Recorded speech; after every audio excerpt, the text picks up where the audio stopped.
নমস্কার। জয়গুরু, জয় সীতারাম। আমাদের একটা ইউটিউব চ্যানেল আছে হিমাদ্রি বর্মন জয়গুরু। এই হিমাদ্রি বর্মন জয়গুরু চ্যানেলটায় মন্দির সংক্রান্ত বা হিন্দু ধর্মের যাবতীয় পোস্টগুলো এই ইউটিউব চ্যানেলে আমরা পোস্ট করি। তো হঠাৎ করে সকলে এই কলতলায় বা রাস্তাঘাটে সকলে অন্নপূর্ণা যোজনা নিয়ে খুবই চিন্তিত। সকলে খুবই ভাবছেন যে আমরা অন্নপূর্ণা যোজনা পাবো কি পাবো না। সেই বিষয়ে যতটুকু আমি বুঝলাম, দেখলাম, শুনলাম, সেই বিষয়ে একটু সকলকে জানানোর জন্য এলাম। জানি না এটা আপনাদের কতটা উপকারে আসবে বা আসবে না আমি জানি না। তবুও ভাবলাম যে সকলের জানালে একটু ভালো হয়। লোকে একটুখানি সমস্যার সমাধান যে হতে পারে। সকলে খুব চিন্তিত যে লক্ষ্মী ভাণ্ডার আমরা প্রত্যেক মাসে ১৫০০ টাকা পেতাম। এখন অন্নপূর্ণা যোজনার প্রতি মাসে সরকার যেটা বলেছিলেন যে ৩,০০০ টাকা করে পাবো, সেটা পাবো কি পাবো না এই বিষয়ে খুব চিন্তিত আছেন। সে কারণের জন্য আমার মনে হলো যে আপনাদের সকলের সাথে যদি এই বিষয়টা একটু শেয়ার করি, তাতে যদি আপনাদের একটু উপকার হয় তাহলে আমাদের ভালো লাগবে। সেই কারণের জন্যই আমি উপস্থিত হলাম আপনাদের সঙ্গে একটুখানি আলোচনা করার জন্য, একটু আপনাদের জানাতে যতটুকু আমি বুঝলাম। সকলে বলছে ১২ পাতার ফর্ম, ১৩ পাতার ফর্ম। আমার যে অন্নপূর্ণা যোজনার যে পয়সা পাবো তাতে আমার সমস্ত পরিবারের ইনফরমেশনগুলো আমি কেন দেবো? এটা তো ঠিক নয়। কিন্তু একটা জিনিস আপনাদের আমি বলতে চাই যে দেখুন, ফ্রিতে সরকার ৩,০০০ টাকা করে দেবেন, সেটা একটু সরকার যাচাই করতেই পারেন যে সে কতটা পাওয়ার যোগ্য বা অযোগ্য। কারণ এখন বিভিন্ন মিডিয়াতে দেখছি বা খবরে দেখছি। আমার নিজে তো আমার চোখে পড়েনি, সবটাই মিডিয়ার থ্রু দিয়েই জানছি। অনেক পুরুষ মানুষ তারাও কিন্তু লক্ষ্মী ভাণ্ডার পেতেন। আপনারাই বলুন সেটা কি তার পাওয়ার যোগ্যতা আছে? বা যিনি সরকারি চাকরি করেন উনিও লক্ষ্মী ভাণ্ডার পেতেন প্রতি মাসে ৫,০০০ টাকা করে। কারণ দেখুন, সরকার যে মহিলাদের এই যে আর্থিক সাহায্যটা করতে চাইছেন, সেটা তো আপনার আমার সকলের ট্যাক্সের টাকা নিয়েই করছেন। তো আমার মনে হয় নিশ্চয়ই অন্নপূর্ণা ভাণ্ডার মানুষের পাওয়া উচিত। লক্ষ্মী ভাণ্ডার যেমন মানুষ পেতেন, সমস্ত মহিলারা পেতেন, তাতে মহিলাদের নিশ্চয়ই তাদের হাত খরচা হতো, সংসারের উন্নতি হতো, সংসারের সাহায্য হতো। তো আমিও চাই সমস্ত মহিলাও নিশ্চয়ই অন্নপূর্ণা যোজনার অন্তর্ভুক্ত হোক।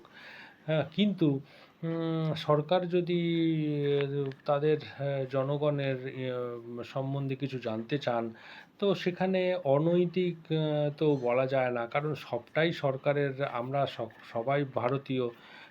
ভারত সরকার যদি জানতে চান বা কোনো রাজ্য সরকার যদি তার নাগরিকের বিষয়বস্তু জানতে চান, সেটা আমার মনে হয় না সেটা খুব একটা অনৈতিক। তো এত চিন্তা করার কোনো কারণ নেই। নিশ্চয়ই আমরা যতটা চিন্তিত আছি, তো সরকারও আমাদের জন্য চিন্তিত আছেন। সেক্ষেত্রে যদি সরকার চাইছেন যে আমাদের ব্যক্তিগত ইনফরমেশান জানার, দেখুন এটিএমের পিন তো চাননি। হ্যাঁ, শুধু আমার আধার কার্ড, ভোটার কার্ড, আমার স্বামী কী করেন, আমার পরিবারের কতজন মেম্বার আছেন, সেটা জানতে চাইছেন। তো জানলে ক্ষতি কী আছে? আমার দেখুন, এসআইআরের সময় মানুষ লাইনে দাঁড়াতেন, তারা মারা যেতেন বা তাদের নানা রকম সমস্যা আমরা মিডিয়াতে দেখতাম। কিন্তু দেখুন, এই অন্নপূর্ণা ভাণ্ডারে যখন সরকার বলেছেন ডিবিটি লিঙ্ক করতে হবে, প্রতিদিন ব্যাংকে ৩০০ ৩৫০ লোক লম্বা লাইন করে লাইনে দাঁড়িয়ে তারা ডিবিটি লিঙ্ক করেছেন। কিন্তু একটা দুঃখের কথাও বলতে পারেন বা আনন্দের কথাও বলতে পারেন, কারোর কিন্তু কোনো অসুবিধা হয়নি, তারা সুস্থ আছেন, কেউ মারা যাননি, তাদের কোনো সমস্যা নেই। কিন্তু এসআইআরের সময় কিন্তু বিরাট সমস্যা ছিল। এগুলো ঠিক নয়।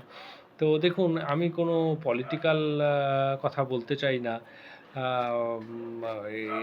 অনেক সময় একটা কথার নানা রকম তার তাৎপর্য বেরোয়, তার নানা রকম আলোচনা হয়ে যায়, কিন্তু আপনাদের আমি করজোড়ে নিবেদন করছি যে এই যে আমি পোস্টটা করতে চলেছি বা আপনাদের সঙ্গে আলোচনা করছি, এটা কোনোভাবেই পলিটিক্যাল বা রাজনৈতিক আলোচনা করবেন না, বা রাজনৈতিক উদ্দেশ্য আছে এটাও ভাববেন না। আমি সকলকে সাহায্য করার জন্যই কিন্তু আমি আপনাদের কাছে উপস্থিত হয়েছি। যদি কারোর উপকার হয় তাহলে আমি নিজেকে ভালো ধন্য মনে করব। সেই কারণের জন্য আপনাদের কাছে আমি এটা বলতে এসেছি। অন্নপূর্ণা যোজনা তো প্রথম শুরু হচ্ছে 1 জুলাই 2026 থেকে। এই অন্নপূর্ণা যোজনা শুরু হচ্ছে।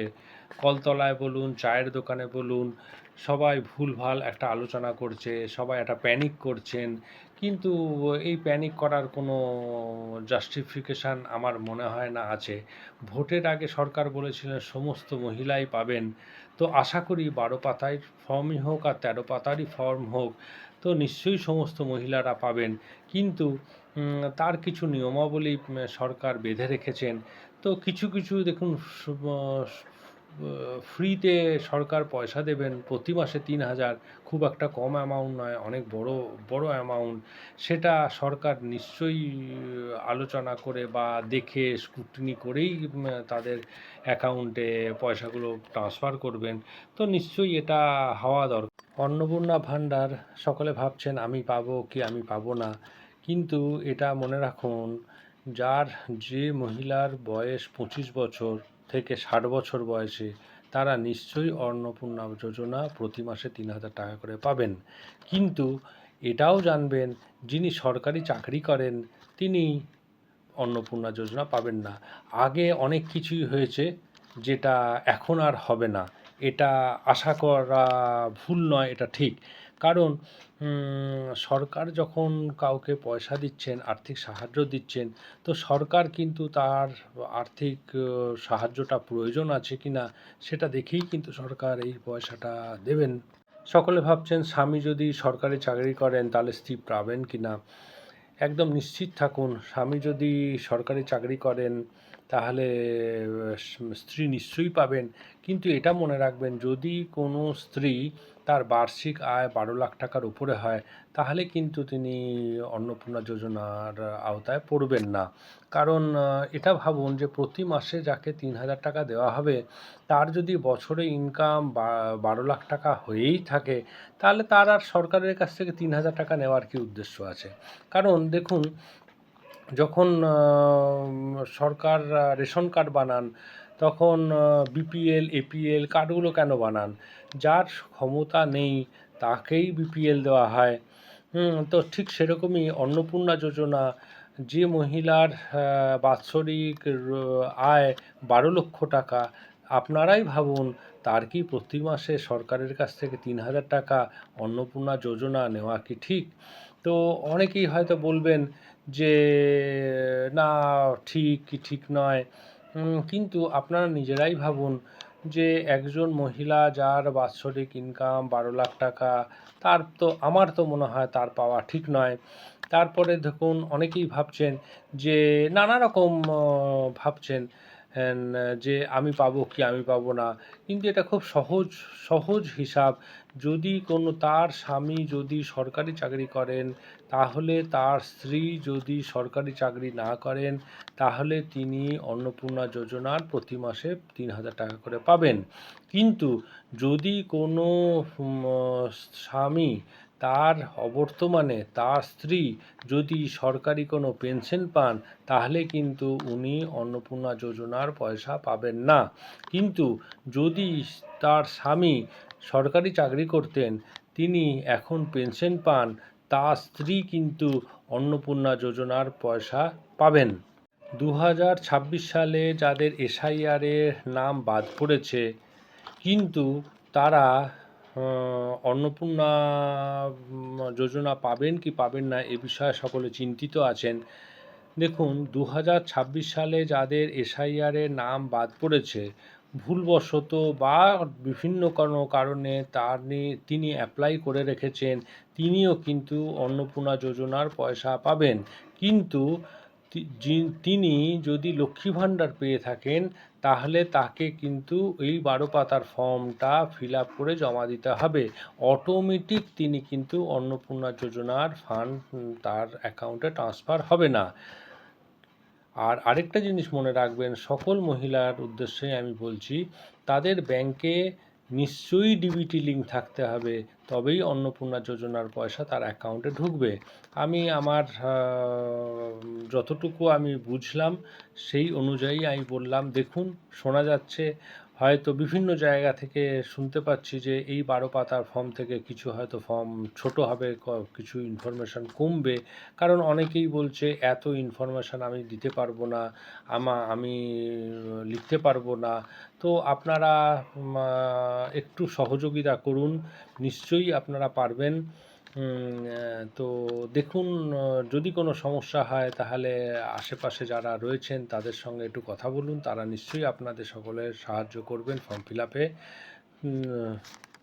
এই চ্যানেলের থেকে আমি সরকারের কাছেও আবেদন জানাবো, সমস্ত মহিলা, উপযুক্ত মহিলা যারা অন্নপূর্ণা যোজনা পাওয়ার যোগ্য, তারা যেন অন্নপূর্ণা যোজনার প্রতি মাসে 3,000 টাকা পান, সে বিষয়ে অবশ্যই একটু দেখবেন। কারণ মহিলারা এই অন্নপূর্ণা যোজনার ওপর অনেকটা নির্ভরশীল। যুবসাথী, আমার মনে হয় যুবসাথী অতটা প্রয়োজন না হলেও অন্নপূর্ণা যোজনা মহিলাদের সংসারের উন্নতির জন্য, তাদের হাত খরচার জন্য নিশ্চয়ই প্রয়োজন। সেক্ষেত্রে নিশ্চয়ই মানবিক সরকার তারা এই বিষয়টায় দেখবেন। তো আর কি বলবো, জয় গুরু, জয় সীতারাম।